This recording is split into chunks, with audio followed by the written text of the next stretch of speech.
안녕하세요. 조아TV 시청자 여러분. 종원아침병원 정형외과 원장 조승목이라고 합니다. 네, 정형외과 김종원 원장이라고 합니다.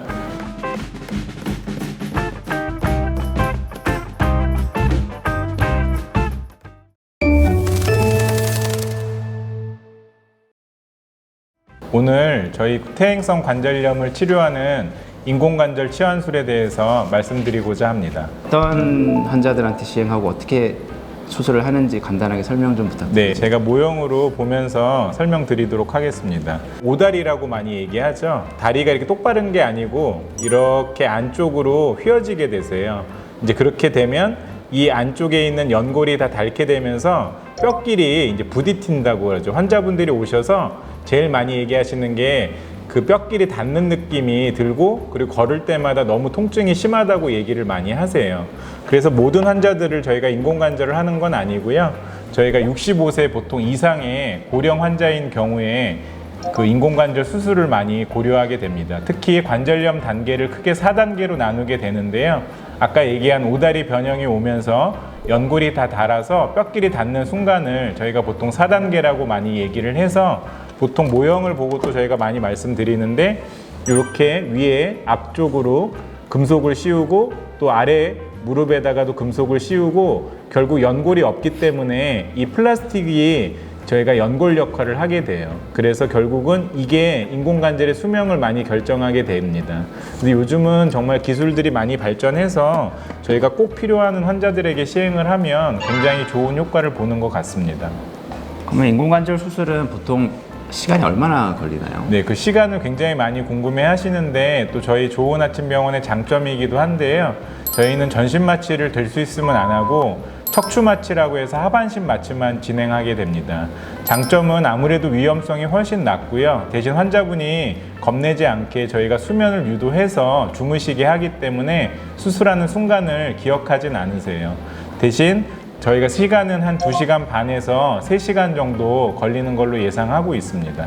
인공관절 수술 환자분들 가장 많이 여쭤보는 게 수명이 얼마나 되는지. 그 학생 때 배우고 이럴 때는 한 10년 정도로 많이 배웠었거든요. 근데 현대 의학 기술이 많이 발전하다 보니까 인공관절의 이런 금속이라든지 그 다음에 이런 플라스틱의 수명이 굉장히 길어지게 돼서 보통 선생님들도 많이 15년에서 한 20년까지는 수명을 유지한다고 많이 설명하고 계시고, 또 본인이 어떤 생활 습관에 따라서 더 오래 쓸 수도 있는 것 같습니다. 그래서 원장님이 생각하시기에 가장 네. 적절한 나이는 언제라고 네, 생각하세요? 환자분들이 사실은 제일 많이 물어보는 질문 중에 하나인데요.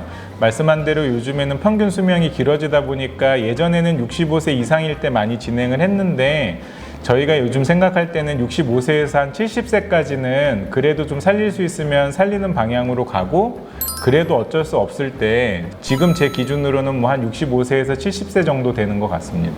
어떤 금속을 쓰냐 이렇게 그렇죠. 질문을 하시는데 거기에 네. 대해서 좀 부탁드립니다. 저희가 이제 이게 쓰는 인공관절이 이 금속 자체가 이제 코발트 크롬이라는 금속인데 인체에는 무해한 금속입니다. 그리고 이 플라스틱은 폴리에틸렌이라고 해서 마찬가지로 플라스틱인데, 이게 이제 마모라고 해서 결국 수명을 결정하는 건데, 또 저희가 조금 젊은 환자분들한테 쓰는 인공관절 플라스틱이 따로 있거든요. 그래서 그런 게 많이 개발이 됐기 때문에 지금은 그렇게 크게 걱정은 안 하셔도 될 것 같습니다. 대신에 아무래도 이게 이물질은 아니지만 금속하고 플라스틱이 들어가다 보니까 저희가 제일 걱정하는 합병 중에 하나가 이제 감염이라고 해서 덧나는 경우라고 저희가 많이 얘기하거든요. 그래서 수술 전에 뭐 주사를 많이 맞았다거나 아니면 침 치료를 많이 했다거나 어찌됐건 외부적으로 거기에 침습적인 치료를 많이 하는 경우에는 저희가 인공관절 할 때 감염이 생기는 경우가 많기 때문에 저희가 반드시 수술 전에 혈액 검사를 해서 염증 수치가 괜찮은지 확인하고,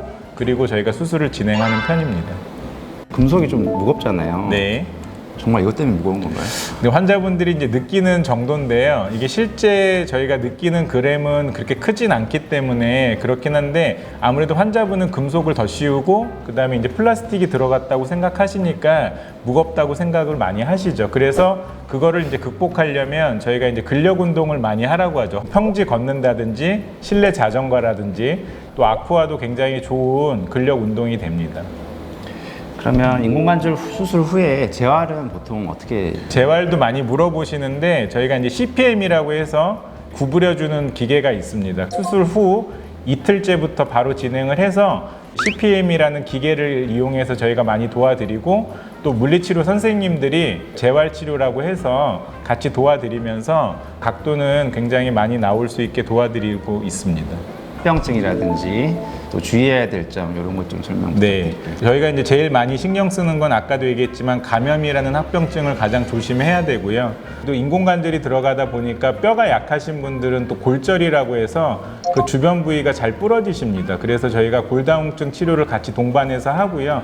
그래도 넘어지지 않게 조심하셔야 되고, 상처 때문에도 또 아파하는 경우가 있고, 아무래도 째고 들어가다 보니까 신경이라든지 혈관 같은 게 다칠 수 있어서 저희가 조심해서 들어가고, 이 뼈를 깎고 저희가 인공관절을 넣다 보니까 가장 무서운 합병증 중에 하나가 이제 색전증이라고 하는데, 그게 뭐냐면 뼈를 절제하게 되면 거기서 뼈 기름이 흘러나와서 저희가 심장이나 폐, 뇌로 가는 혈관을 막게 되면 갑자기 위험해지는 경우가 있습니다. 그래서 저희가 그 예방제도 쓰긴 하는데, 저희가 100분 중에 1분 정도는 온다고 해서 저희가 또 합병증에 대해서 굉장히 조심하면서 수술을 진행하고 있습니다.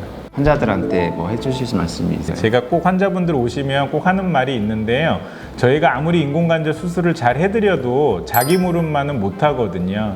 그게 제일 중요한 것 같고, 그래서 아까도 얘기했지만 나이를 고려하는 이유도 자기 무릎을 쓸 수 있는 데까지 쓰다가 그 다음에 저희가 약물 치료나 다른 보존적인 치료를 했을 때 도저히 통증이 심해서 일상생활이 불편하고 걷는데 지장이 많다고 생각을 하면 그때 인공관절 수술을 고려하는 게 제일 좋을 것 같습니다.